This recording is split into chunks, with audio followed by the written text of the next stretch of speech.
90 शुरू। अध्यक्ष महोदय, मैं आशा करता हूं कि इस सदन के लिए यह अंतिम अवसर होगा, जबकि इस संविधान में इस आधार पर यह संशोधन करने का अवसर आया है। इसलिए मैं आशा करता हूं कि इसकी जड़ में जाने के लिए हमारे सदन को और सरकार को एक हिम्मत होगी। हिम्मत की बात मैं इसलिए कह रहा हूं कि हम में से अधिकांश लोग इसी समाज में आते हैं और हम जानते हैं कि जिनके हाथ में संपत्ति है उन्हीं के द्वारा यह अछूत और छूत का रोग फैला हुआ है। यह वर्णाश्रम धर्म नहीं है। हमारे यहाँ यह धनाश्रम धर्म है, संपत्ति पर आधारित है। और इसके लिए मैं इतनी ही आशा कर लेता हूँ कि आज अभी जो देश के विभिन्न भागों में जमीन कुछ हाथों में केंद्रित है, जब तक जमीन के एकाधिकार को हम नहीं तोड़ सकेंगे, जो कुछ लोग सैकड़ों और हजारों एकड़ रखे हुए हैं, जिनमें अधिकांश सदस्य भी इस सदन में सम्मिलित हैं, तब तक यह समस्या हल नहीं होगी। इसलिए मैं यह कह रहा हूं कि सदन को भी हिम्मत होगी कि आज जिस तरह से हमने लगभग एक मत से इसको स्वीकार किया है, भूमि सुधार का प्रश्न जिसकी चर्चा उठी है और हम उठाएंगे कि जो जोतने वाला है, जो खेत पर मेहनत करता है, जिसमें 100% हरिजन तो हैं ही, आदिवासी भी हैं, तो जो मेहनत करता है जमीन पर उसका अधिकार होगा। सदन को यह हिम्मत होगी कि वह इस चीज को करे। यह मैं आशा करता हूं, और नहीं होगी तो मैं समझता हूं कि यह हमारे लिए एक ढकोसला होगा। यही आग्रह मैं सभी लोगों से करता हूं कि भूमि के प्रश्न को सुधारे बिना अछूतोद्धार नहीं होने वाला है और न राष्ट्रीय उत्थान होने वाला है। मैं चाहता हूं कि वह शांति से हो, इसीलिए मैं यह आग्रह कर रहा हूं, नहीं तो अशांति फूटेगी। लेकिन हम चाहते हैं कि शांति से हो।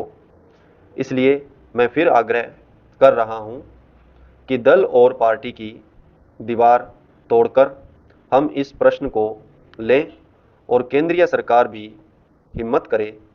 प्रधानमंत्री प्रतीक्षा में न रहें कि कुछ और लोग इधर से चले जाएंगे तो वह करेंगी, और लोग जाएंगे तो वह कठिनाई में फंस जाएंगी।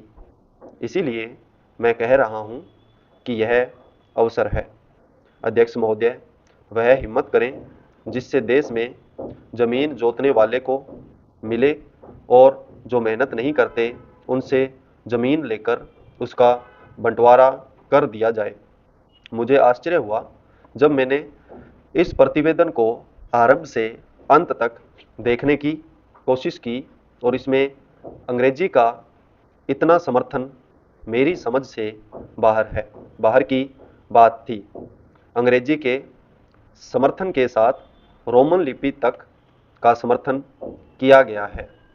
जब हमारे संविधान में देवनागरी लिपि को राष्ट्रीय लिपि माना गया है और आज भी हिंदी देवनागरी लिपि में लिखी जाती है, मराठी देवनागरी लिपि में लिखी जाती है, अन्य भाषाएं अपनी अपनी लिपि में लिखी जाती हैं। रोमन लिपि के लिए इस आयोग की रिपोर्ट में किस प्रकार कहा गया, रोमन लिपि की बात कैसे इसमें आई, यह मैं कम से कम नहीं समझ पाया। पर एक बात देखने योग्य है कि अंग्रेजी का इतना समर्थन होने के बाद भी और कई विदेशी विशेषज्ञ इस आयोग के सदस्य होने पर भी अंत में उन्होंने भी माना कि अंततोगत्वा शिक्षा का माध्यम प्रादेशिक भाषाएं होंगी। आयोग को यह भी मानना पड़ा कि अंग्रेजी के माध्यम रहने से देश की हानि हो रही है और संसार के किसी भी देश में ऐसी स्थिति नहीं है। आयोग स्वयं इस बात को स्वीकार करता है कि इस प्रकार विदेशी भाषा के माध्यम से हमारे देश की कितनी हानि हो रही है। मैं त्रिसूत्री भाषा फॉर्मूले का समर्थक हूँ।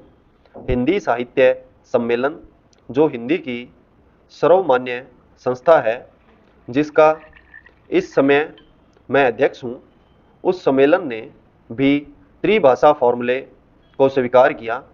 यद्यपि हम यह उचित समझते थे कि द्विभाषा फॉर्मूला रहता, एक मातृभाषा और दूसरी राष्ट्रभाषा, लेकिन हमें इस बात का भय था कि यदि द्विभाषा फॉर्मूला रहेगा तो मातृभाषा और अंग्रेजी रहेगी।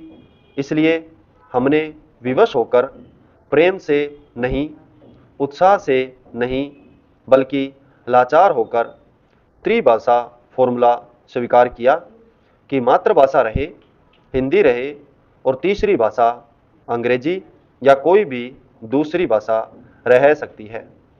कहा जा सकता है कि हमारे यहाँ अभी स्नातकोत्तर पढ़ाई के लिए पर्याप्त साहित्य नहीं है।